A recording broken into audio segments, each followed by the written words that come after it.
Sahana vavatu Sahanau bhunaktu Sahaviryam karavavahai Tejasvinavadhitamastu Ma vidvishavahai Om Shanti Shanti Shanti.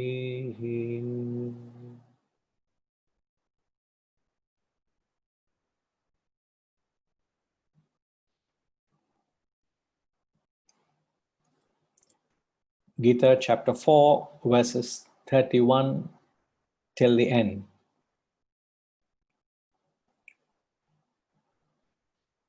Yajñashishthāmrita bhujaha yanti brahma sanatanam nāyam lokostya yajñasya kutonya kuru sattama evam bahuvidha yajñāha vitata brahmano mukhe कर्मजान् विद्धितान् सर्वान् एवं ज्ञात्वा विमोक्षसे श्रेयान् द्रव्यमयाद्यज्ञात् ज्ञानयज्ञः परन्तप सर्वं कर्माखिलं पार्थ ज्ञाने परिसमाप्यते तद्विद्धि प्रणिपातेन परिप्रश्नेन सेवया उपदेक्षन्ति ते ज्ञानं ज्ञानिनस्तत्त्वदर्शिनः यज्ञात्वा न पुनर्मोहम् एवं यास्यसि पाण्डव येन भूतान्यशेषेण द्रक्ष्यस्यात्मन्यथो मयि अपि चेदसि पापेभ्यः सर्वेभ्यः पापकृत्तमः सर्वं ज्ञानल्पवेनैव वृजिनं सन्तरिष्यसि यथैधांसि समिद्धोऽग्निः भस्मसात् कुरुतेऽर्जुन ज्ञानाग्निः सर्वकर्माणि भस्मसात् कुरुते तथा न हि ज्ञानेन सदृशं पवित्रमिह विद्यते तत्स्वयं योगसंसिद्धः कालेनात्मनि विन्दति श्रद्धावान् लभते ज्ञानं तत्परः संयतेन्द्रियः ज्ञानं लब्ध्वा परां शान्तिम् अचिरेणाधिगच्छति अज्ञश्चाश्रद्धधानश्च संशयात्मा विनश्यति नायं लोकोऽस्ति न परः न सुखं संशयात्मनः योगसन्न्यस्तकर्माणं ज्ञानसंच्छिन्नसंशयम् आत्मवन्तं न कर्माणि निबध्नन्ति धनञ्जय तस्मादज्ञानसम्भूतं ह्रस्थं ज्ञानासिनात्मनः चित्त्वैनं संशयं योगम् आतिष्ठोत्तिष्ठ Bharat.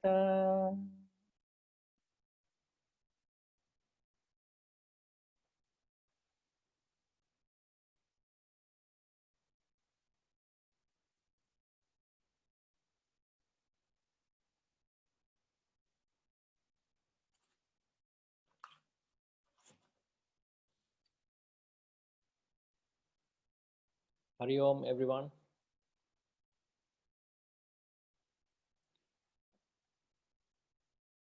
Before I get on with the session, I think there is a question which is being posted by Jama. I read the question. Does the sharpness of the intellect determine the extent of aggressive goodness in a person?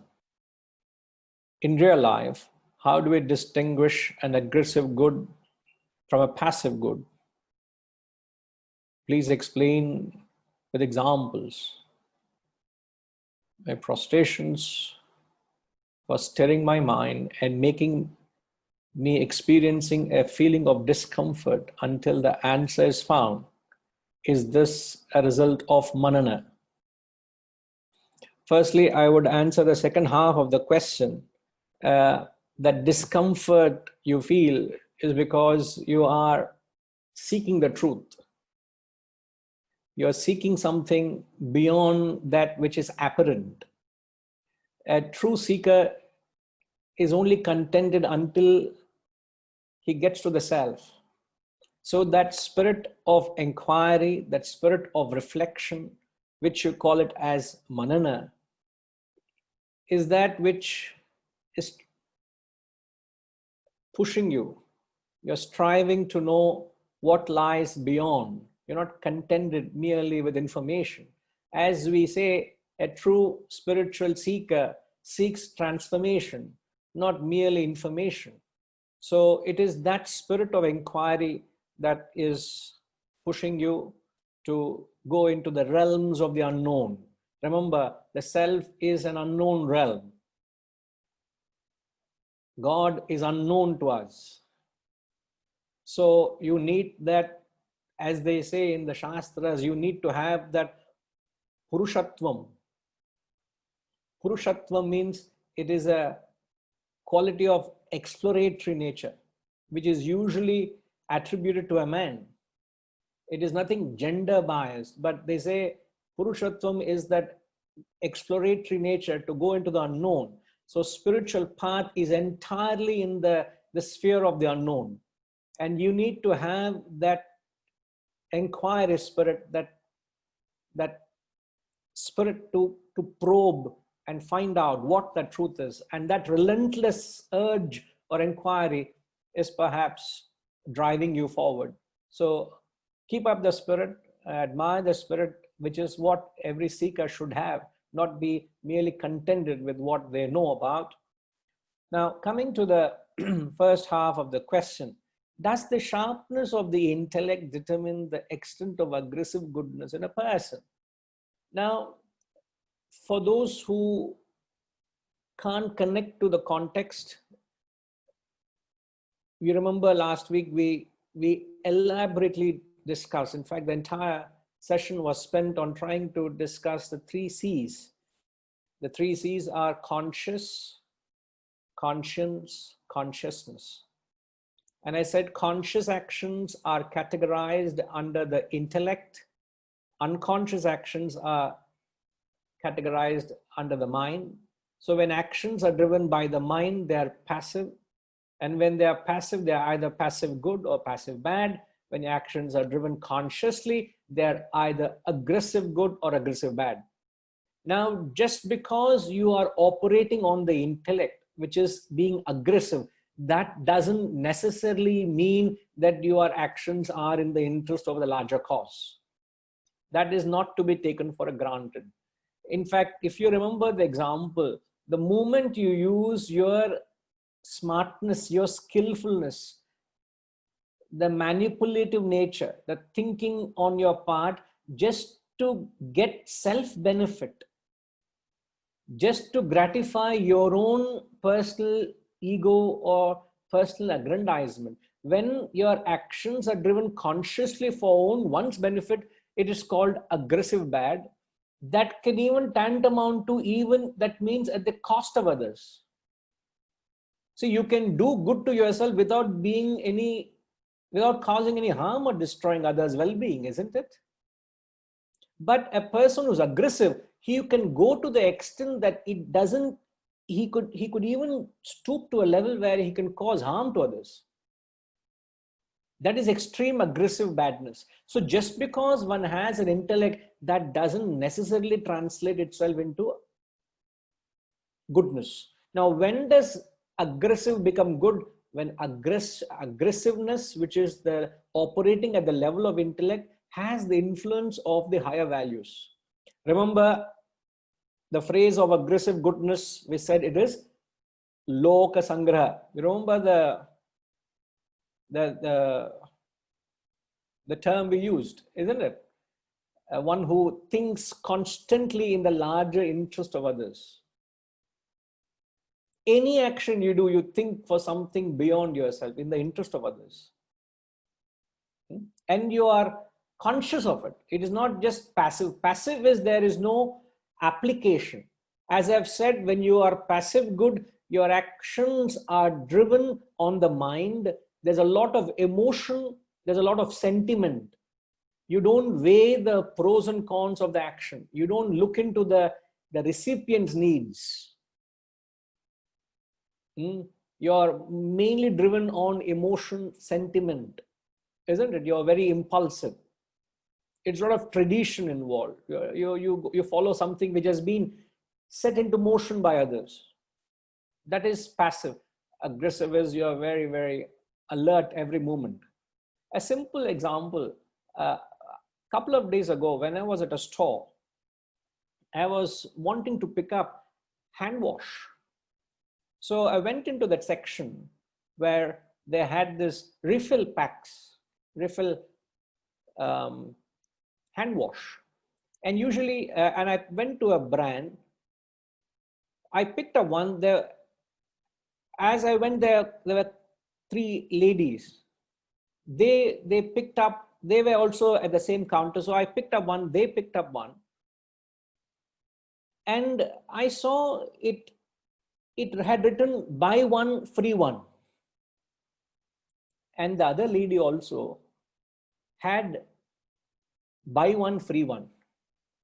And apparently these two were meant to be one pack. They had to be taped or some kind of a package. So you buy this, you get this free. I realized that, but they didn't realize that I had the other one. And that was the last piece on the shelf. The rest all were a discounted price, not the buy one, free one. And I could oversee, and I just walked into that section. So I was just trying to figure out what is the best thing that can be picked up. And meanwhile, I could overhear the eavesdrop the conversation as these three Muslim ladies, all of them covered from head to toe. They were just talking among themselves, and they picked up and they said, okay, never mind. Let's try our luck at the counter. So what they did, they picked up one with this buy one, free one. And the other one was a normal discounted price, an offer price, not buy one, free one. And they were walking away. And I was left with the other buy one, free one. And I was looking at these ladies walking away and saying, let's try our luck at the counter. If they give it, they give it. Otherwise, we will leave it behind. And as they walked a few steps away, I realized they were going away. And I said, excuse me, madam, I think you would need this one if you want to buy the other one. If you only take this one, they would not allow you. As you're right, you will not be able to buy. And I gave that one to her. And she passed on the other one into my hand. She said, thank you, sir. Welcome, madam. And she got buy one, free one. And I bought 2 hand sanitizers, hand wash at the offering at the normal price, whatever it was. But if I had held on to that buy one, free one, I would not have got it. She would not have got it. Because I need the other piece as well. She also needs the other piece. So I said, never mind, you have it. An unknown person, a stranger. But what do I lose by paying a few rupees more and picking up something and let that lady have what she wanted? If you ask me, if I had wanted that, I would have picked up that one. But what does it matter? What I'm trying to say is you're conscious at every step of the go where you want to think in the interest of others. Even if it means you end up paying a few rupees more, but you're thinking in the other person's interest at all times. At every go, you think in other person's interest. Other thing is you engage a chartered accountant just to save you paying less tax to the government. I took example of that last week. Every move Every thought is only to how I can save. You may say it is well within the law, but you will try to abuse the law. You're not being upright. You're not being straightforward. So an intellect without values, without wisdom, is leaning towards aggressive badness. So what influences the aggression is one's own selfishness, one's own ego, one's own personal interest. But in order to lean towards aggressive good, you must have the intellect developed. At the same time, you must have the profoundness of the wisdom to always think in the interest of the larger cause. And when your interest is of the larger cause, your actions are justified. You'll never go wrong. And that is why we take the example of Lord Krishna, when he had in the Mahabharata, in the context, any good you do should bring about benefit to the recipient, to the donee and the donor.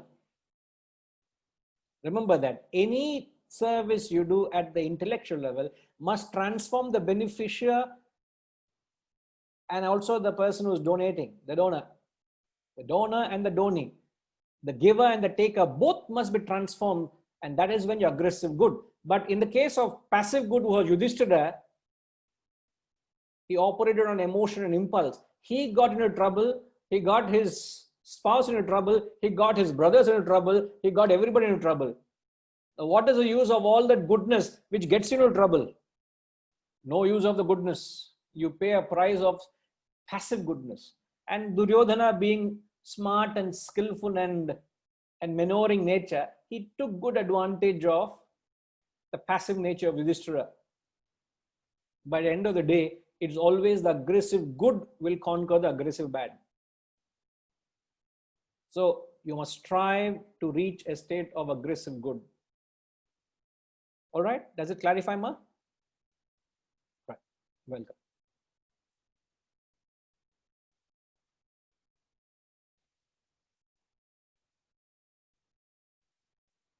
What is this win-win for all, Seturamanji? Nobody is losing here. Everybody is winning here, sir.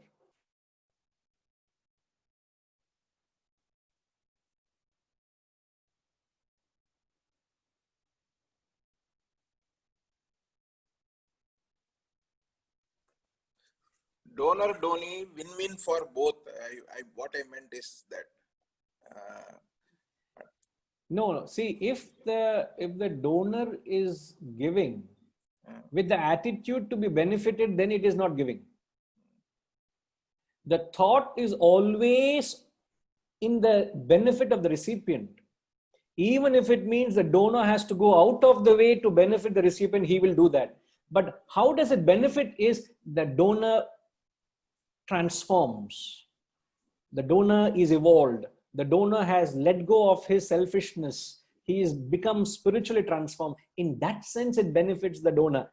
If I am doing something in the interest that benefits me, then it is not charity, it is business. I am doing something to you, it must benefit you and benefit me. If it doesn't benefit me, I don't do it. That is, if I do, maximum benefit must come to me. Okay, little benefit must come to you also. That attitude of a businessman doesn't work in charity, sir. When you give yourself away. And in the process of giving yourself, you become enlightened. Nay, you attain salvation. You get liberated. You get that moksha. Because you have shed your selfishness, you have shed your ego.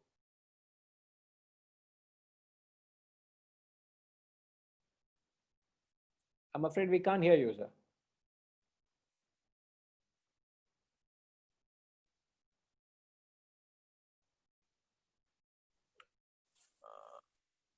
Yes, sir. I just wanted to share one experience we had in our foundation. We are doing the webinar for the first time for the nation on newborn screening, where about 300 people participated on 2 days. We did this webinar with very good intention that we should share what we are doing, and so that all are benefited, and it will motivate some others to start the same program elsewhere. but we invited the best experts in the country, about 10 of them. And at the end of the program, all of them shared for the first time they are coming into the same platform.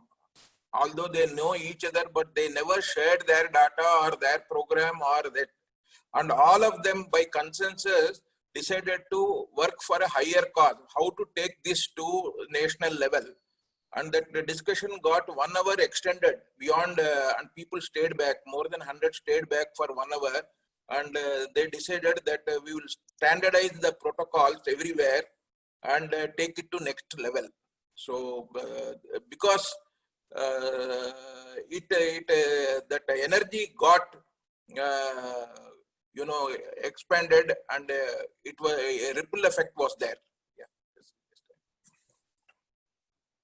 So much appreciated. In fact, I know the initiatives you have taken and the influence it has had on the society over the years, but very pleased to note when actions of this nature are done consciously, it has a larger effect and the society gets transformed, So I think you are in line, and your thinking is very much as to what the scriptures are saying, Carry on the great work you're doing, sir. Wonderful. Hari Om. So,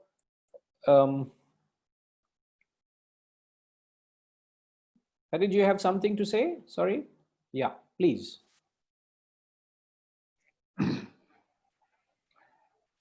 Guruji, when we study about the mind, senses, mind and intellect,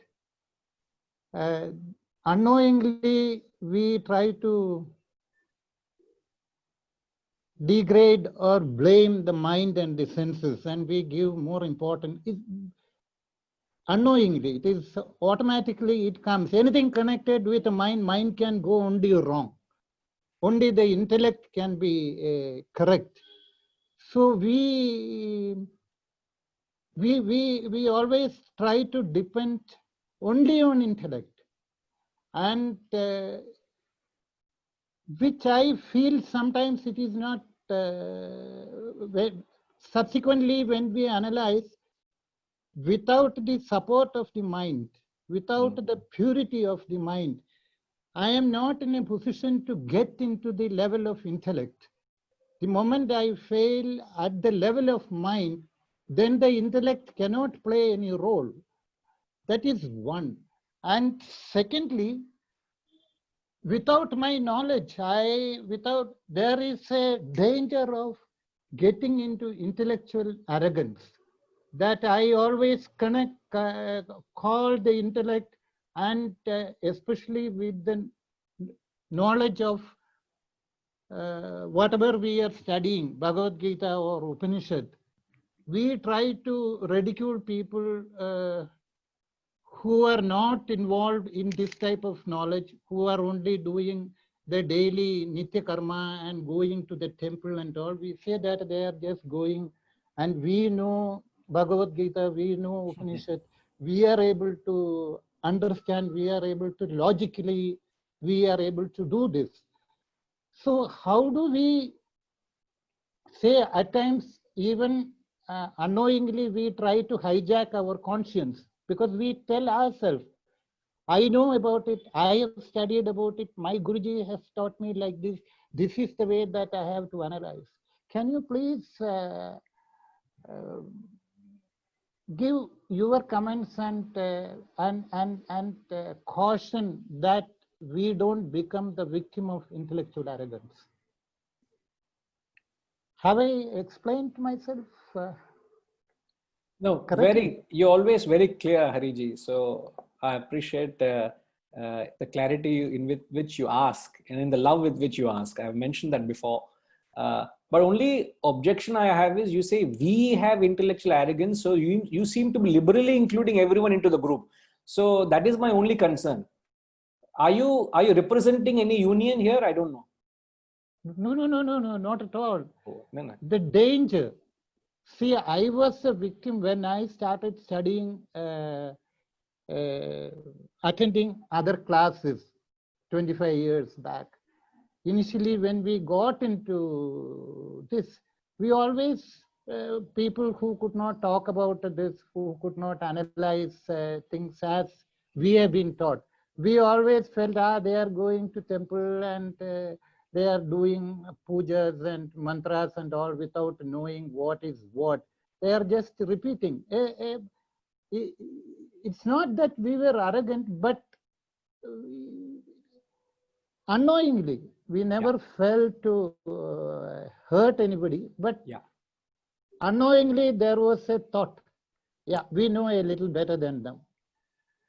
Hariji, I think mean this group I'm talking about. No, I was just taking the liberty with you, and in fact, your question is very clear. In fact, for some of you who don't know, Hariji, we have known each other for over 20 years, so it's a long relationship we've had, even though we have never been in touch for a long time. And when we got in touch, we had that mutual respect and a great admiration for being seekers of this knowledge. So I know from where you come, and really appreciate the question you asked. In fact, this morning I was actually sharing this with someone, and I was wanting to bring it to the larger group. The fact that you asked, I will perhaps suggest so that you take a note of it. In fact, the knowledge which we are dealing can actually be a blessing, or the knowledge can be a curse. In many people, the knowledge has a wrong effect than the right effect. It's actually detrimental. That very knowledge you're learning, which gives you spiritual transformation, itself becomes an obstacle for your further evolution. And that is because the knowledge is not approached in the right spirit. It doesn't have the right sanctity. And there are many factors. In fact, I could talk the rest of the session, which I wouldn't. But I will give you a brief insight into what I'm talking about.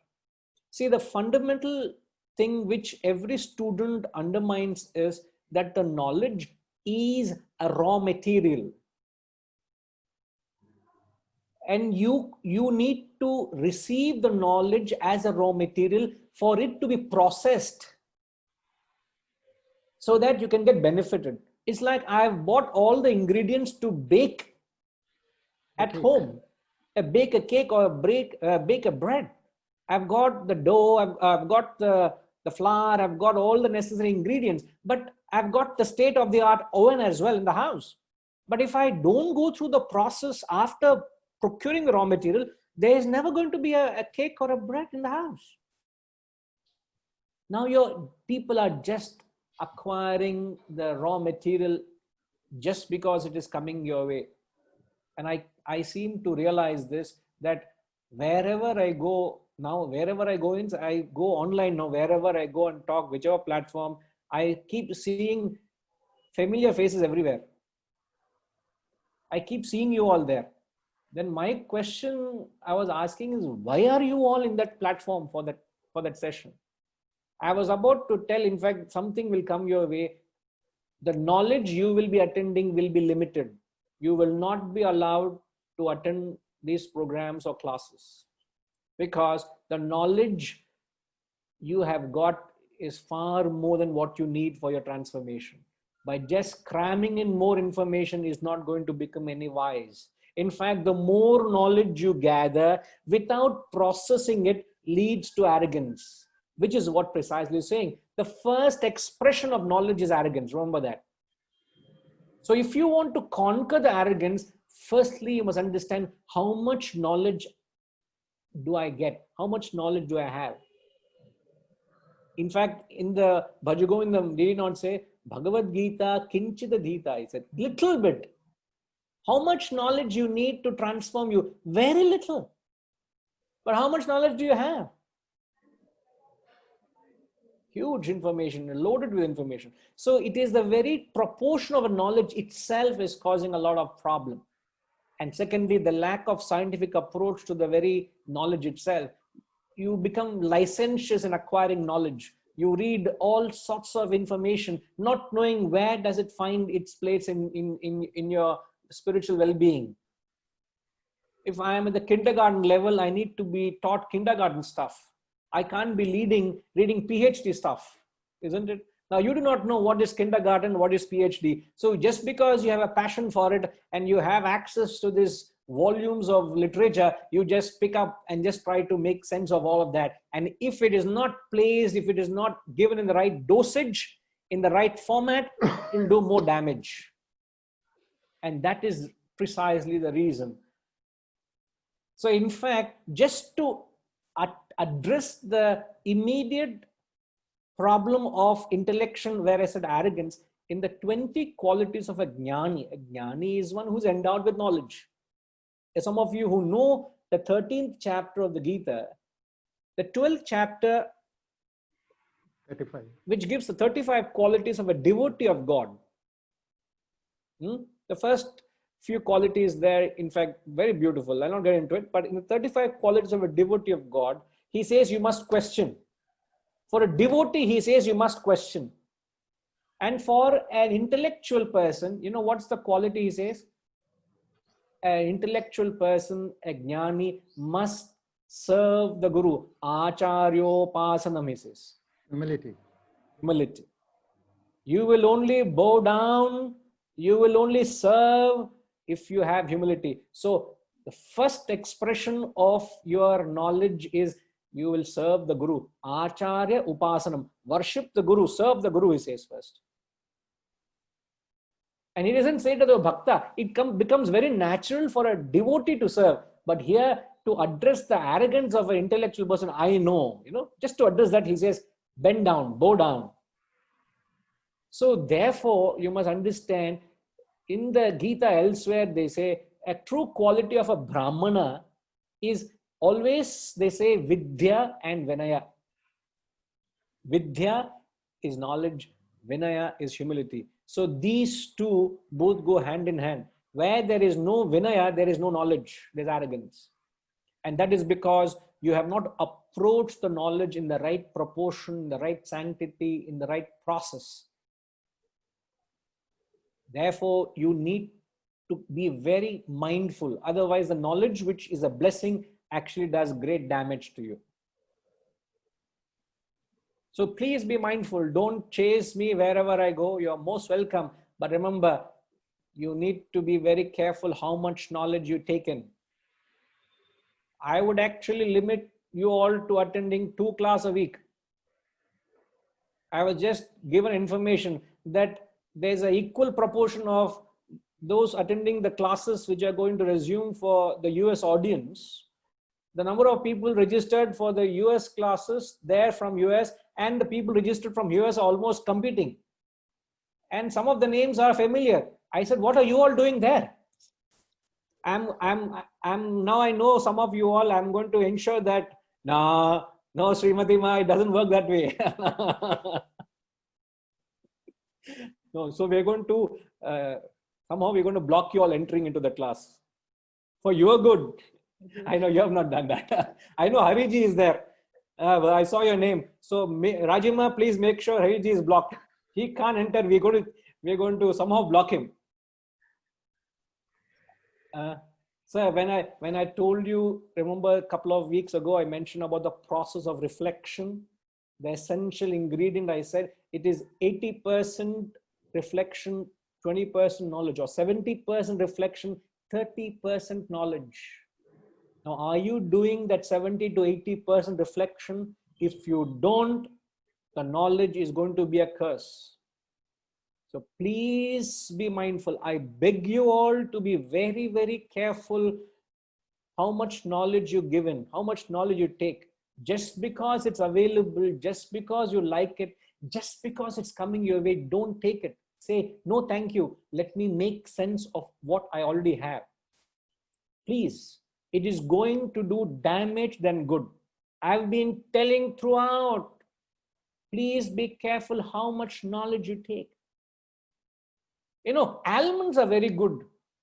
A kg of almonds for breakfast, a kg of almonds for dinner. Is it good for you, Hariji, if you do that? In fact, there was a small discussion in the house. They're saying number of almonds you'll have, only 4. I said, please increase to 6. They said, no, only 4 will be given to you. So when they soak the previous night, they're counting the number of heads they're going to have, and 4 for him, 2 for them, 2 for them. So only that many they are soaked and kept and peeled. So I want to have more also, I'll be eating for others' share. Then I have to practice yajna spirit, no? Then I can't take more also. I said, please, for God's sake, soak a few more, nothing doing. Because what is good for you can be even detrimental to you. I have never taken, but sometimes people can't sleep, so they have a sleeping pill. Take a few more, what will happen? Permanent sleep. That is the problem of dosage. So you do not know the dosage of this knowledge. That is all I'm cautioning. And the effect of that is arrogance. And there's a lot more. In fact, it mentally derails you. It does a lot of damage. So it's like, if you have used any of these gardening tools, have you ever used these powerful gardening tools which they use to fell a tree or any huge cut a wood block? I have seen one of my colleagues in the ashram many years ago who got himself severely injured because he didn't know the moment he on that the machine. What is that, Rajima? Saw, yeah, the electric saw. Oh my God! He just almost cut through his arm. He was not trained enough to handle it. So the danger, if you don't know how to handle this knowledge, please be very careful with it. I'm only saying, please approach with great care. That is what Adi Shankaracharya also says. Kurvavadhanam, mahadhavadhanam. Approach with care, with great care. You must do all this sadhana. If you don't take care of the proportion, it causes great damage. So you must be very, very careful. Okay. Now, the earlier question you asked, mind is always seemingly portrayed as a negative force. And intellect always is seen to be as a guiding, as a wise factor or a factor, superior element in the equation of mind and intellect. Even though it has an implication, it might be contradictory, because just now we said to earlier question that intellect not necessarily is perfect by itself, because it can be wrong. The intellect can give you wrong reasoning. It can give wrong thinking. So an ideal action is where there is the head and the heart integrate. The head is the intellect, the heart is the mind. So when both integrate, then and then only your action is perfect. A perfect action is where a heart feels exactly what the head is saying, and the head understands what the heart feels. There has to be this symphony, this harmony for one to live a perfect life. But yet the mind is a force which needs to be controlled. It's like a child. Mind is like a child. Mind needs to be controlled, but the parent who is adult may not go about controlling the child in the right way, isn't it? Therefore, the child is not being molded because the parent doesn't know how to control the child, which is what is happening. So the intellect is not wise enough, nor the child is disciplined enough. So the mind is presenting a fair share of problems. The intellect also is presenting a fair share of problems. So we don't know who is right, who is wrong, what is correct, what is not correct. But end of the day, since the mind is more powerful, most of us are swept away by the emotions or the impulses or whatever we like to do. We act on our desires, our selfishness. That invariably happens. But mind also has got this pure feeling of love and sympathy and kindness and charity. But yet we said, if you act on pure emotion also, you're wrong. So you need the governance of the intellect. So it is a blend of both, sir. Ideally, you must integrate both. So purify your emotions and sharpen your intellect. These two equipments has to be dealt with. Chasten your emotions, make them pure, sharpen the intellect, make it subtle. So these two go hand in hand. Can you repeat what I said lastly, Hariji? You must. Just I think you're beginning the permission. Yes, sir.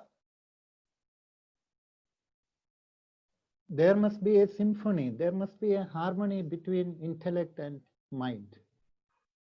Neither intellect is superior at that level, neither the mind is inferior nor the intellect is superior.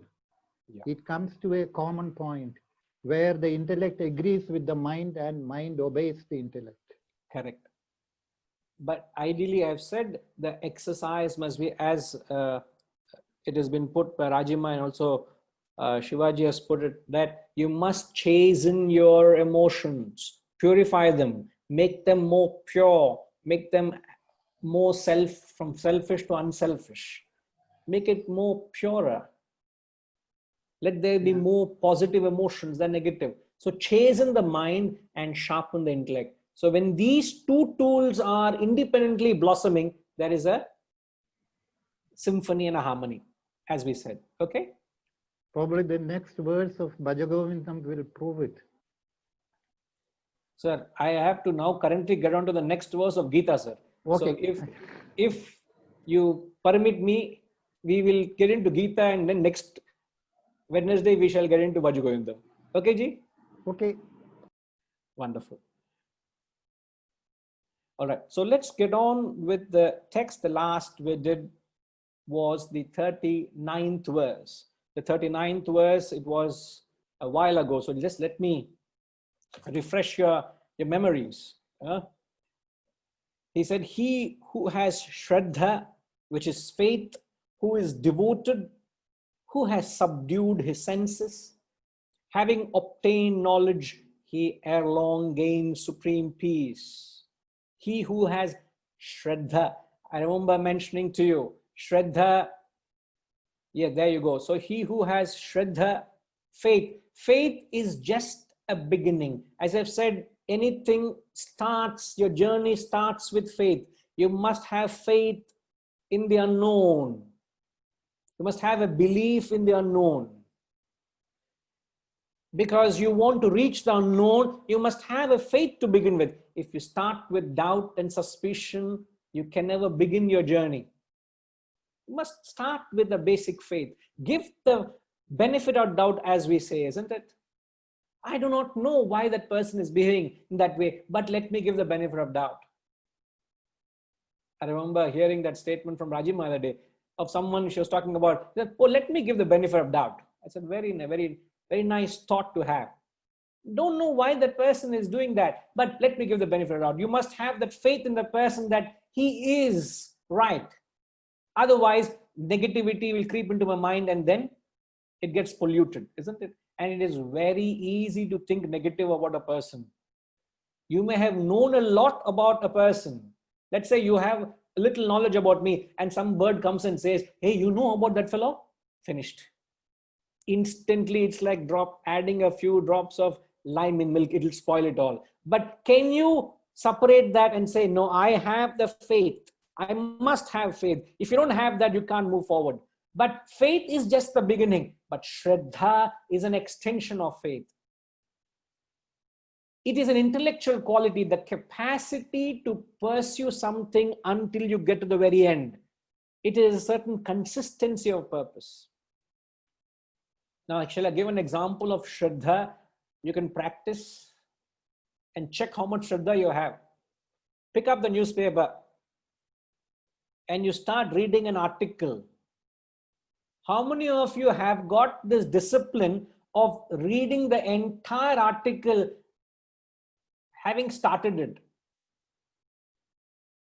How many of you do that? Until you go to the very end, it could be nonsense, it could not be interesting to you. You just read a few lines and say, okay, what is the next news? What is the next leg? And you switch to this, switch to that. You go to different section, you go to different. You change. Why? You don't have the Shraddha. Just to test yourself, can I keep to it until I finish this article? You will test your Shraddha, how much Shraddha you have in it. The capacity to do something until you go to the very end. That is Shraddha. This is in fact known as consistency of purpose, also known as Dhriti. So he who has this quality of Shraddha, who has subdued the senses, he attains knowledge, ere long he attains supreme peace. In fact, in the Dhyana shlokas, he says this faith or this belief in that unknown has amazing impact. It has great influence on a practitioner or a believer. I'm sure you have heard this very famous verse in the Jnana shlokas, which goes something like this, Mukam karoti vachalam pangum langayate girim yat kripatamaham vande paramananda madhavam. Paramananda madhavam. Yat kripa is his grace, the grace of the Lord. What can it do? Mukam karoti vachalam. It can make a mute speak. Pangum langayate girim. It can make a lame scale mountain. Can you imagine that? That is the faith in the Lord. That is the belief. Yat kripatamaham vande paramananda madhavam. Yam brahma varunendra rudra marutaha stunvanti devyaistavaihi vedait sanga padakramopanishadaihi gayanti yam samaga dhyanavastita tadgatena manasa pashyanti yam yogino yasyantam na viduh suraganaha devaya tasmai namaha. Very tempting, that's why I had to carry on. Very, very, literally tears come into your eyes. It's just so, it's what I meant, Hariji. Your heart must melt. You must feel. You must have, you must be drawn like bees to honey. This is what this knowledge does. So your heart should go to it, flow towards it. So that is what it says. Mukam karoti vachalam pangum langayate girim. And this is, and one who has the faith in that providence, it will undoubtedly move even a mountain. Everything will pave the way for your own journey. You must have that faith in the unknown. And that is what he talks as Shraddha. So verse 39 talks of one who has it. Verse 40 is exactly the opposite. Okay, so let's take 40. Agnyascha Shraddha. Oh, I'm still chanting Dhyana shlokas. Somebody can chant for me, Rajima?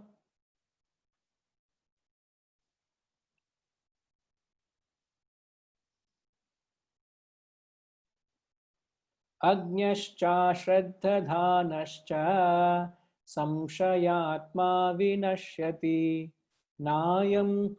I'm still stuck to that tune. Can somebody help me? It's so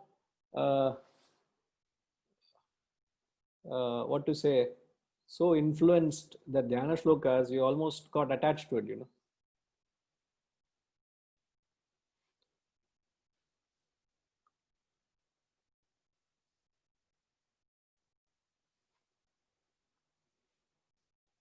Never mind, we will not chant the verse. Let's read the verse.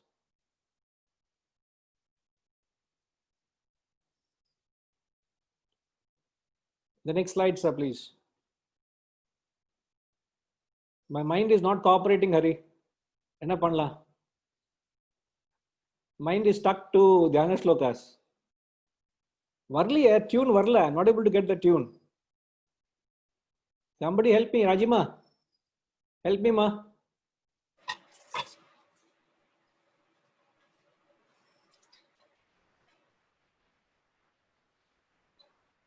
Agnyashashradhanascha samshayatma vinashyati nayam lokosti na puraha na sukham samshayatmanaha. No, it's not. Parvala, we all are still in Dhyana slokas. Now, okay, let's get on with the text. The verse, what the verse is saying is the ignorant agnya. See, jnanam is knowledge, agnya, the ignorant. So the ignorant, devoid of the shraddha, ashraddhadhana, ashraddhadhana, one without shraddha, the doubting self, samshayatma. Samshayatma means the doubting self is ruined. Vinashyati is a very famous word. Pranashyati, vinashyati. So the ignorant, devoid of this shraddha, the doubting self is ruined. And what is that? He says, there is neither this world nor the other, nor happiness for the doubter. Nayam, na ayam. Na ayam means neither this lokam, na sukham, there is no happiness. Samshayatmanaha, for the doubting self. It can't be any more clearer than this. So you have shraddha, it can do miracles, but if you lack the shraddha, you are ruined, gone, chapter closed, gone case, finished. The doubting tendency is that which it poisons everything, it destroys you, it destroys your experience. So here he warns of the impending destruction. So one who, okay, can you tell me who is it who would lack shraddha? Now we have described what shraddha is, but when you say not is who, what I mean, when you lack shraddha, how does it, why does one lack shraddha? Okay, let's put that way.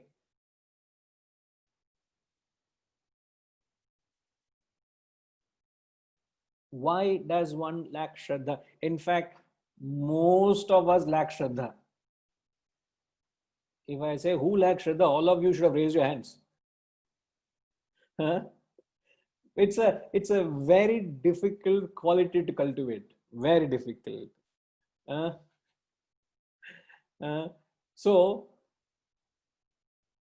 lack of firm conviction, ignorance, self-doubt, because we always look for evidence.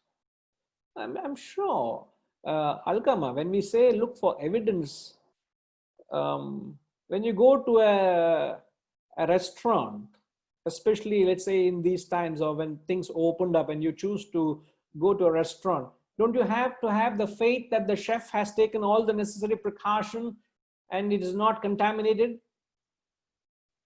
If you have any suspicion or doubt, you will not go anywhere out. I only eat in the house. No way I'll take a chance. Because you don't have that clarity. But when you do go, if you have doubt, you can't even eat a mouthful because there you have that suspicion, doubt. So you can't. Okay, I was hearing this somewhere other day. How do you know that you are the child of your parents? That these are your parents. How do you know? What proof have you got? The only proof you had was the nurse told you. The nurse gave the baby to the parents and the parents believed that the child belonged to them. Is it not possible on that day there were so many deliveries that happened in the hospital and it's possible that you might have been exchanged in the cradle? Is that not possible? Alkama, can you please go and question? Please don't. You will get you in trouble. You'll get me in trouble. Don't start questioning. I want proof and evidence that you are my father, you are my mother. You will get in trouble. We can't look for evidence. There has to have that faith, but it's not blind. You've got to have certain inquiry though, isn't it? So my question is, when does one lack shraddha? So what is it that takes you away from shraddha? Unconscious actions by the mind. That's a very good point. DNA. If I go and ask my parents, I want to DNA for what? Or whack. DNA for what? DNA. No, I want to know your father and you are my parents. Get out of the house, they'll say first. DNA. in the tester. So you can't do all that, can you? Well, there is evidence, I'm saying, but I've never thought of doing DNA in my all the life I've lived. Now I have suddenly a doubt. The doubt. So it's a funny mind that creates a doubt. But there has to be that element of faith, isn't it? That has to be, yes, there has to be that question of trust. No, I understand, man. I'm just kidding. So what becomes an impediment for your Shraddha is the fickle mind. It is your own mind. It is the very nature of the mind which is of a fickle nature. That's the reason they compare a mind to a monkey. A monkey is fickle, sthira and chanchala. This is the trait of a mind of a monkey. Sthira, it is never at a place. Sthira is stable. Sthira, it's not stable. Chanchala is all the time moving from one thing to other, is jumping. And that is the trait or an attribute of the mind. And it is this attribute of the mind that makes your actions inconsistent. So you start something, you can't stick to it until you get to the very end of it. Now, I remember sharing this experience the other day with someone. This quality of Shraddha is more prominent in the Western community than in the Eastern communities. It is hardly found in India. Even if it is, you are an Indian abroad, it is not there. No Shraddha at all. But it is very naturally born quality in Westerners. I've seen it. I've experienced it. If they take up something, they will go to the very end of it. A simple thing like, I used to get involved in a lot of painting work. In the ashram itself, I had a liking for painting, so I used to get into any painting job. They'll say, okay, call Vinay, give the job, he will take over. Then I had a couple of my close buddies, close friends, they were Australians. And one fellow was very close. And we both used to team up to do karma. Every day, 2 hours, 3 hours karma, we used to do seva. So when we had to do a paint a room, let's say, the first few days is all about alert it from the chap. Ensure which are the things which should not be painted are actually covered up. The glass, the windows, the carpet, everything is all covered up. So you're not even going to painting. Everything is done. Then you do all the painting, go to the right process, then remove the coverings, clear up, and then hand it over. This is Shraddha. But you find Indians, this fellow will start one job here, he will leave it midway, he'll take up something else, he will do that, and he'll leave 3/4, he'll come back to this and he'll do something else. Oh my God, there is no Shraddha. You will not leave it until the job is done and dusted, it's done. No, that is Shraddha. I gave the example of even reading an article. You will see how much consistency you have, how much Shraddha you have. That is the capacity of the intellect. So a person who lacks this Shraddha, he says, there is, what does he say? This fellow is ruined for certain. Such people have no vision, full of doubt. They are never at peace. There is no happiness for such a person. He will not be happy now, nor will he be happy in the future, nor the other. So you are ruined. So if you want to do any good to yourself, you must have this Shraddha. So this verse says, one who lacks it, what price he pays. All right? No multitasking. No, you can do multitasking, but it's a question of whatever you task, make sure the task is done. You take up the task and get it done. That's about all. It's not that you shouldn't do more than one thing at a time. We're not suggesting that. Doubt is always on positive. What do you mean, sir?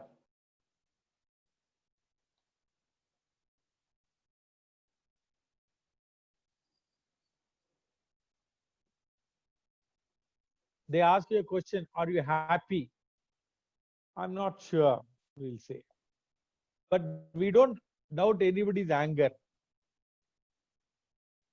when somebody says, I love you, he has got something behind. That's why he's saying that. Whereas negative, we don't question. We don't question our depression. It's always about the positive. That is good, we doubt. Am I really happy? You can't even come to a conclusion. Doubt is always about the positive, it's not about the negative. Because you have always been the negative. Once in a while you become positive, you question, am I the right person? Am I right state? You know, because it's unfamiliar to you. Therefore, the question.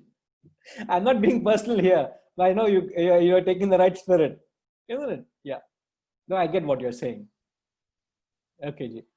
Alkaja asking, is Shraddha and commitment the same? Yes. In a layman's term, you would call it commitment. You can also call it as consistency. You know, another aspect of the intellect is to have that phenomenal consistency. Now, what is consistency is nothing but to keep an action going until it takes you to the goal. In fact, I was very touched yesterday when I came to know of a very old student of mine that she had passed away. She had a heart attack and she just died. Very sorry to have heard that. And why I remembered, I'm quoting her here, is she used to often tell me, in fact, I had met her after 10 years. This was a while ago, maybe a year or so ago. I met her after 10 years. And because of the fact that I was not in the country. And when she met me, she remembered and that, Guruji, I admire this quality of yours, which used to say, rain or shine, you used to come every week after week for years. You came and taught us. And this I'm talking in the early 90s. How you came and taught us, and I admire that ability. And she was the one who used to particularly take a note of it and mention. So when I got to know of her demise, I felt very, very saddened. It's very sad to know a very, very sincere student, very genuine lady. And always she had a smile on her face. Whatever it be, she had a lovely smile on her face. What a lady she was. Now, this is what I'm talking. It is, you should be noted for consistency. In fact, just a point for you to ponder, elsewhere in the Gita, he says, it is not your vasanas that define you. You are defined by your Shraddha. It's not your vasanas. Now, I may have a vasana for Vedanta. I have a vasana for philosophy. I am not defined. It is the vasana. The vasana doesn't define me, does it? It is my Shraddha towards this vasana is defining me. I may have a vasana towards music. I may have a vasana towards sport or other things. But if I don't have Shraddha there, I will not be known as a musician or as a sportsman. But I'm known as a Vedantan because of my sheer Shraddha to it. I am at it constantly. So that defines me. So you are defined by your Shraddha, not your Swadharma, not your vasanas. It's a very subtle but very apt in the context. Okay? Let's move on. Let's take verse 41. Yoga sanyasta karmanam jnana samchinna samshayam atmavantam na karmani nibadhnanti dhananjaya. Yoga sanyasta karmanam jnana samchinna samshayam atmavantam na karmani nibadhnanti dhananjaya. You must bear in mind that we have come to the conclusion of the text. So he's just actually summarizing which he has said all the while in the text so far. He who has renounced all actions by yoga, whose doubts are rent asunder by knowledge, jnana samchinna samshayam, atmavantam, one who is poised in the self, Actions do not bind him. Nibhadnanti. Bind. Na nibhadnanti. They don't bind. O Dhananjaya. O Dhananjaya, another name for Arjuna. You are a winner of wealth, man. You have won everything, but you have lost yourself. You have conquered the world, but you're not conquered yourself, man. So there's a subtle appeal in the way he is addressing Arjuna here. He says, one who has renounced, he who, means any one of us, he who has renounced all actions. Here, renouncing actions, not literally, please. Whenever you come across the word renunciation, what must you understand? Whenever you come across the word renunciation, what must you understand? Yes, Tinkima.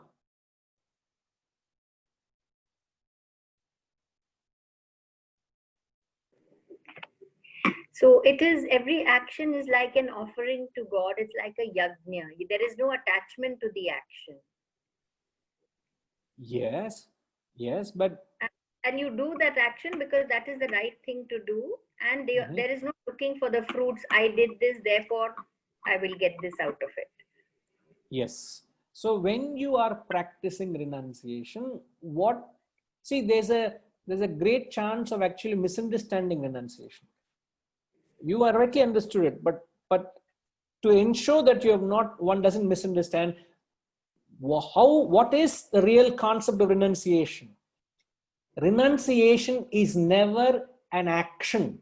It is not an action. It is the attitude. It is an attitude. That's what I want. Correct. Perfect, ma. So renunciation is an attitude you carry to anything. So when you are living a life of renunciation, it is not renouncing action. Even though he uses the word renounced action, it is not renouncing action. What are you renouncing? You're renouncing your attachment to action. You're renouncing your appendages, your bondage to action.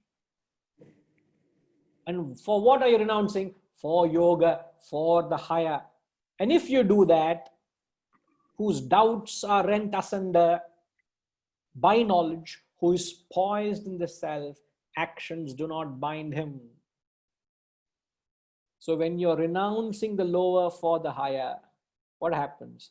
Your actions are not binding. Anything lower doesn't hold you. You are liberated. You are free, like a free bird. So you bring in the thought, a higher thought in every action. As she said just now, Tinkima said that you must convert every action into worship. When you do that, you are divinizing the action. So you're renouncing the lower and you're embracing the higher. So what is the renouncing the lower? Renounce your ego, renounce your littleness, renounce the I-ness, renounce your minus, renounce, sorry to say, your stupidity. I must renounce my stupidity. I must renounce my ignorance and embrace the knowledge, embrace the higher. You will only be able to assert the higher when you reject the lower. Remember that. It is a supplement complement. Only when you get attached to something higher, you can get detached to the lower. Only when you're detached to the lower, you can get attached to the higher. So it's all, both go hand in hand. Now we are not able to get attached to something higher because you're not able to let go of what you're holding on to. So what is the advice the Shastras are giving? Let go. Mentally let go. Drop it.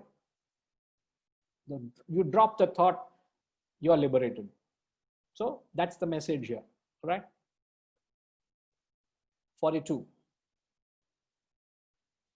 Tasmadajnana sambhutam tatstham jnanasinatmanah chitvainam samshayam yogam atishthotishta bharata tasmadajnana sambhutam tatstham jnanasinatmanah Chitvainam samshayam yogam atishthotishta bharata. Tasmat. Whenever the Shastras use the word tasmat, it just means therefore. Therefore means you are only concluding something you made sense and logical thought so far.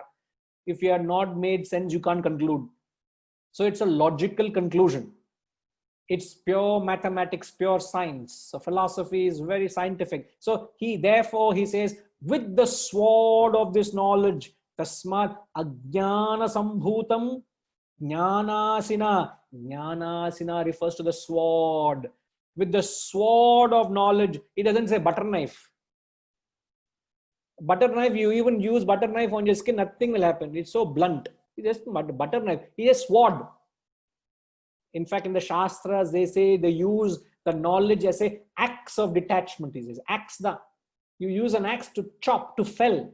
So there is no mercy. So you must bring in that spirit of sharpness. You must be not kind to yourself. You must be cruel to yourself. You must be ready to punish yourself, not pamper yourself for your own negativities and shortcomings. Just as you are ready to punish others for the wrongdoings, can you punish yourself for your shortcomings?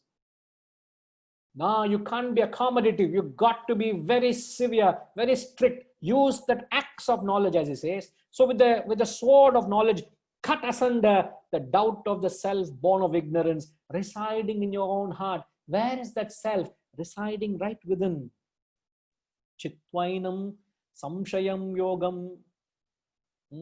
Residing in your own heart. And then he says, take refuge in yoga.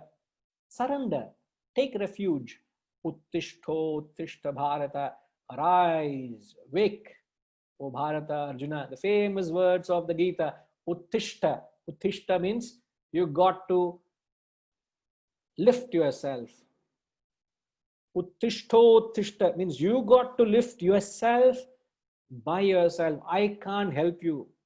Having given all the knowledge, at the end of it, he's saying, I can't help you. It's not that he's saying in the beginning of the chapter, having spelled out and having done everything a guru can do, he's saying, I can't help you. Because self-transformation is one's own journey. A guru can only be a guide. It's often said a guru is like a signpost. He only tells you where to go. He can't travel the path for you. He can't do things for you, but he will be there with you all along the way. That's the role of a guru. So therefore, tasmat, he says, sword. He is going by the Upanishadic style. The Upanishads use the word the axe of detachment. Very sharp. Cut asunder the ignorance born, which gives rise to confusion, delusion. In this confusion and delusion, you have lost the self. So Krishna advises Arjuna to pursue the path of action. Because he said, very clear, throughout the chapter he has said it. So if you have followed the thought, the conclusion is very clear. With the sword of knowledge, cut asunder this ignorance born of the self, residing in your own heart. Take refuge in yoga. Yoga here refers to karma yoga. Rise, awake, wake up, O Bharata. Okay. Om Tat Sat Iti Srimad Bhagavad Gita Upanishadsu Brahma Vidyayam Yoga Shastre Shri Krishna Arjuna Samvade Jnana Karma Sannyasa Yogo Nama Chaturtho Dhyayaha. As tradition demands, we will chant the very first verse of the 4th chapter, just to remind ourselves it's not the end, but just the humble beginning. Okay, we'll chant the first verse once together. Shri Bhagavanu Vacha Imam Vivasvate Yogam Proktavanaha Mavyayam vivasvan manave praha manurikshvaka vibravi. So we will come back next week and we will start the 5th chapter of the Gita. The 5th chapter of the Gita is entitled Karma Sannyasa Yoga, which is the yoga of renunciation of action. The chapter we just finished was, what was the chapter we just finished? Don't tell me I don't know. Then again I have to start chapter 4 then. Jnana Karma Sannyasa Yoga. Jnana Karma Sannyasa Yoga, the yoga of renunciation of action into wisdom. In fact, it is this chapter that gave the concept of yajna, which was mentioned from verses 25 to 30, the 12 yajnas. This chapter is known for that. So please, you can always fall back on this chapter, very, very profound. But this leads us into the 5th chapter, which we'll come back and take it up next week. Hari Om. Guruji, can you allocate some time in the next class if we have some doubt on chapter 4? Yes, please. Any class, any question can be brought up before we take up the text. Okay. So any number of questions is welcome. So if you have a question phrased, you can send it to me prior, or it can be presented before the class. We shall take it up. Okay. Hari Om. Om Purnamada Om Purnamada Purnamidam Purnat Purnamudachyate Purnasya Purnamadaya Purnamevavashishyate. Om Shanti Shanti Shanti. Hari Om. Shri Gurubhyo Namaha. Hari Om.